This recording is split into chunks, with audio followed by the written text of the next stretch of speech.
Good afternoon, everyone. This is Jennifer Tebow. How about that? I am coming to you live.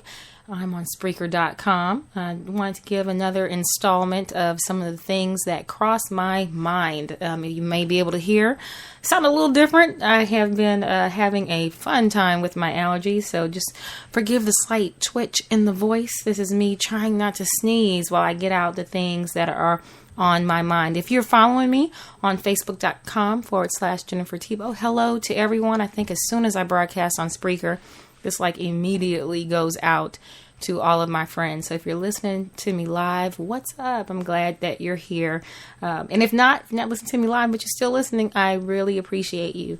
I've always said this, everyone that kind of participates in the community of talking and listening, it's a two-way street, and it really does give me energy, and hopefully it gives you energy as well. So if you're following me on Facebook, I was all fired up this weekend.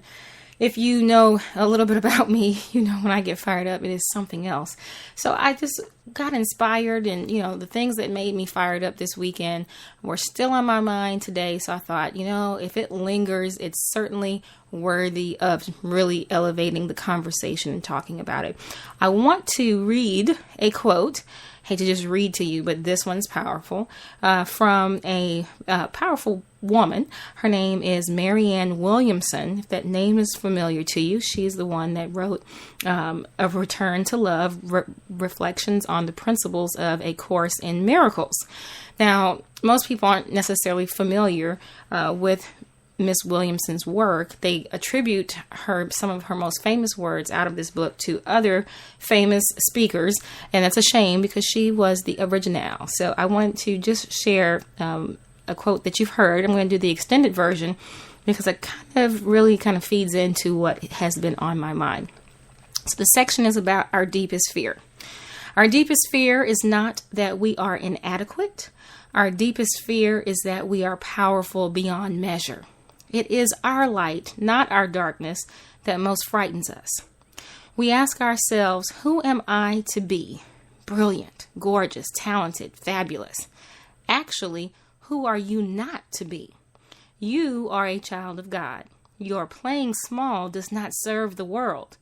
There is nothing enlightened about shrinking so that other people won't feel insecure around you. We are all meant to shine as children do. We were born to make manifest the glory of God that is within us. It is not just in some of us, it is in everyone. And as we let our own light shine, we unconsciously give other people permission to do the same. As we are liberated from our own fear, our presence automatically liberates others. Yay for Miss Williamson. That is my absolute all-time favorite motivational quote. And, it makes me reflect in particular on my adult life. I probably have some moments where this applies and during that the adolescent phase. But my adult life in particular, I see this ebb and flow of life for me that has happened. I've done some very unique things in my life. And, it's been things that just aren't necessarily the norm on paper and really in action. But I find that when I get into this ebb and flow, when I get to the highs of those things, I find that it lonely is probably a harsh word, but it becomes experiences that I don't have a lot of people around me that can share or understand. And unfortunately, sometimes those experiences turn into, when people don't understand them, they either, rebel against you. So it becomes a difficult path for me, even though I may be at the height of, whatever accomplishment or goal that I'm reaching. So what I find happens, it's almost like a yo-yo for me, is that I reach this, high, do these great things, and then I want to shrink and be like everybody else.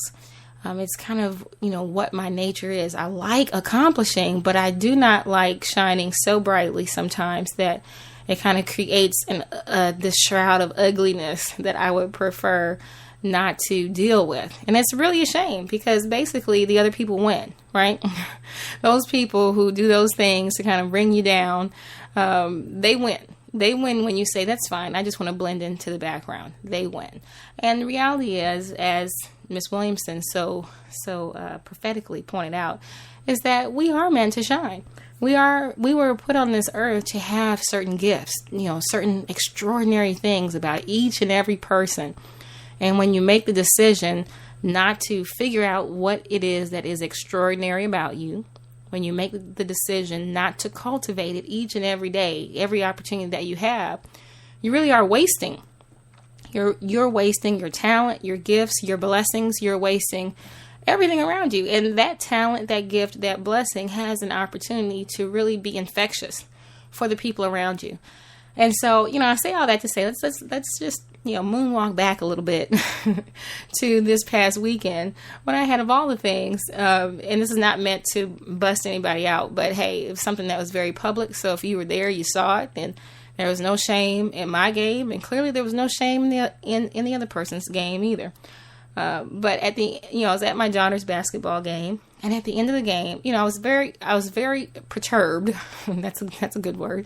Very perturbed about watching the score, people at the scorer's table kind of alter the score magically without points happening. Alter the score up. They jacked it up only on their side of the score. I thought, if you're having difficulty with the score box, which sometimes is very difficult to manage. They all look different. Their buttons are different. Sometimes hard. But generally, if you're going to make a mistake, you're going to make a mistake on both sides.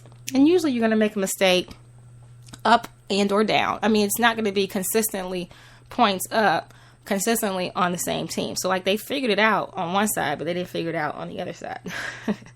So, that just screams to me as cheating, right? I mean, you all know me. I call it the way I see it. So as we were exiting the game, by the way, our team lost by 1 point. As we were exiting the game, my daughter was kind of hanging her head down low because she was pretty perturbed also because everyone saw it with their own eyes, what happened. And I'm trying to explain to her that, you know what? That's okay. Yes, they cheated. We saw they cheated. I mean, there's nothing else to say about it. That was pure cheating. And sometimes life is not fair. And this is a conversation that I'm attempting to have with my daughter because, you know what? That's the beauty of sports. Sports does teach you a lot of life lessons. And some life lessons aren't pretty. And this was one of them. But as I'm telling you this, and you all know good and darn well, my voice was not quiet. I was hot to see adults pull a move like that. But, it is what it is. They will definitely have karma come back and get them for cheating against girls. A sixth grade girls basketball game. But the coach from the other team, who was, probably 20, 30 feet away, who was, the term I love to use is ear hustling, listening to my conversation. Mind you, I wasn't being quiet, but he didn't have to listen. He could have chosen to block it out. He turns around and says that I am raising my daughter badly. It's sad what you're teaching your daughter. And when I tell you all, it took everything within me not to have some truly physical reaction to such a statement. First of all, it's ignorant of a stranger to even approach another stranger and make a statement in that way. I'm sure he was attempting to make some other point, but the words he chose to use maybe had limited vocabulary, but the words he chose to use were quite ignorant. And that's honestly the first time I ever in my life wanted to call someone just every name under the sun in public and let it rip. I didn't do that, but Lord knows I wanted to. And so, eventually he kept walking. I had to walk past him, I had to address it again and tell him, point blank, hey, whatever you feel, you keep it to yourself if it has anything to do with me or my daughter. It's being very clear. Now, keep in mind, this is a coach who I watched berate his girls, even when they were up by 16 points, or the supposed 16. You never know. They kept changing the actual score. But on the scoreboard, 16 points, and he's yelling at them as if they were losing by 16 points. I mean, it's the worst level of sportsmanship I've ever seen, the worst level of leadership and example I've ever seen from a coach toward their players. I thought to myself, if I was a parent, I would never have my child on a team where a coach talks to my child this way. That's not positive development. But that's what he did. So I thought, of all the people to tell me and make any comment about me raising my child, which is hilarious. I'm like, how raising my child, but you're just listening to one conversation when I'm accusing you of doing exactly what I know you did. But I thought, of all the people, this man, I'm like, wow, that's like completely ignorant. And then in reflection this morning, I said, what made this man even have enough nerve and gall to say that to me? Of all the things to attack for me, to attack motherhood in the way that I view motherhood, I just thought to myself, you don't know me at all. You have no idea the kind of mother that I am, and I worked very hard at. That's been the greatest joy in my life, to be a mother, to work very hard at cultivating what I hope is to be a very productive adult for my child. So I thought, why would he do this?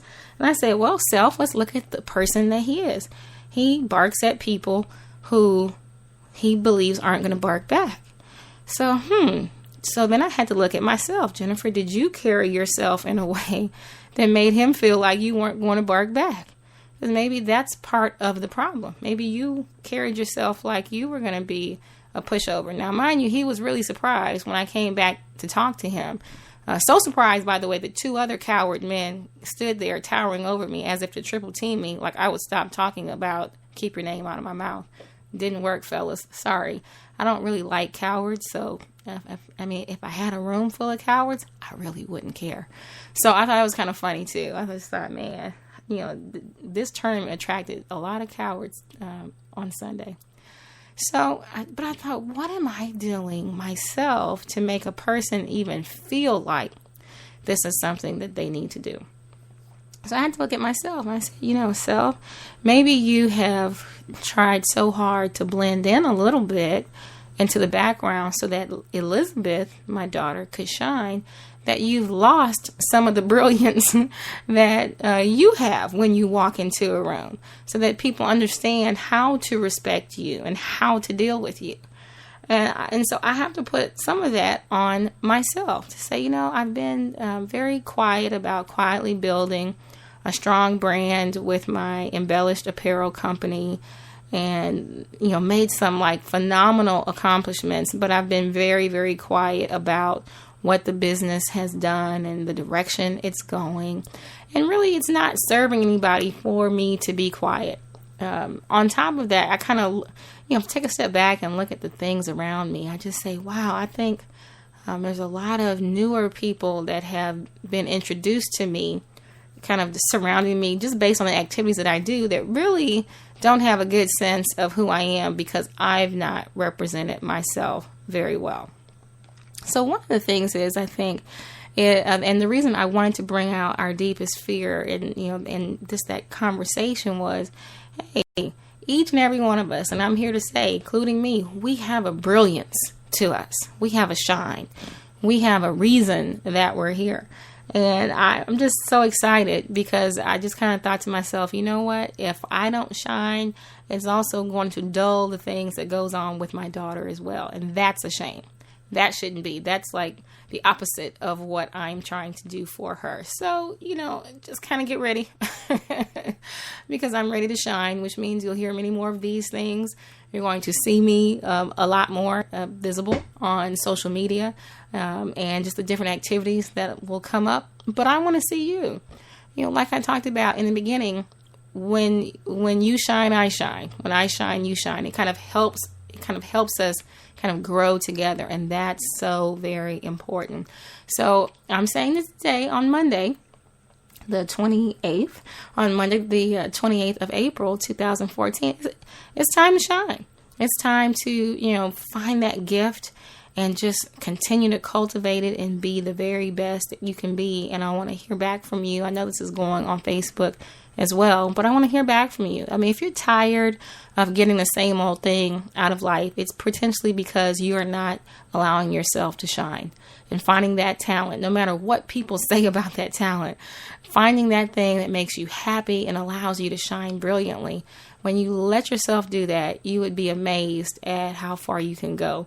My greatest challenge is as I shine, is to not allow myself to be afraid of shining even brighter than maybe a place that I'd never, gone before. That's my greatest challenge, is to continue to work hard at developing and cultivating my own talent and my own goals. But it's important because now I'm connecting it with the most important thing in my life, which is my daughter. So if you connect it with something that important, you definitely will not fail. That's it. That's what I wanted to say. Hey, I've got work to do, but I did want to stop in. I hope you're having a fantastic Monday. I look forward to talking to you again this week. Yes, I said this week.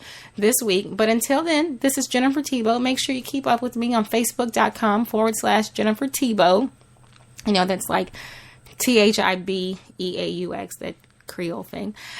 You can also find me at JenniferThibeaux.com as well. And hey, my email is fearless@JenniferThibeaux.com. So I've got to live up to that thing. And I'm just remembering that and kind of, recommitting myself to that. So you guys have a great day, and I would most definitely talk to you soon.